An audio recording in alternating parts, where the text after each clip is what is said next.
नमस्कार मित्रांनो, आज आपण ऐकणार आहोत सिंह आणि उंदीर यांची गोष्ट. चला तर मग गोष्टीला सुरू करू.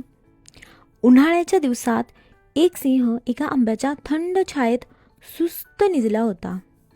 तिथे एक उंदीर येतो. तो उंदीर सिंहाला खूप त्रास देतो. त्यामुळे वैतागून जागा झालेला सिंह त्या उंदराला पंजात पकडतो आणि तो उंदराला खाणार इतक्यात त्या उंदराने दयेची भीक मागायला सुरू केली.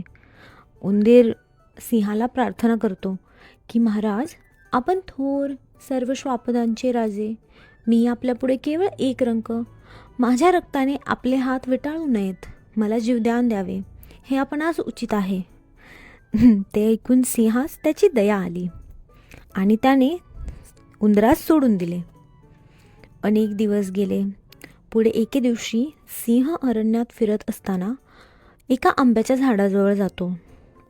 त्याच आंब्याच्या झाडाजवळ पारध्याने एक जाळे मांडलेले होते आणि सिंह सापडतो त्या जाळ्यामध्ये.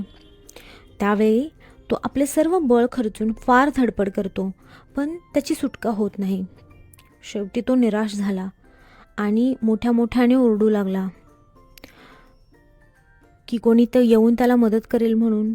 त्याचं ओरडणं ऐकून उंदीर त्या ठिकाणी पोहोचला आणि आता सिंहास म्हणतो कसा की राजा, भिवू नकोस, स्वस्थ राहा. इतके बोलून त्या उंदराने दाताने जाळे कुरतडले आणि सिंहाची सुटका केली. तर बरं का मित्रांनो, यातून तात्पर्य काय घ्यायचा?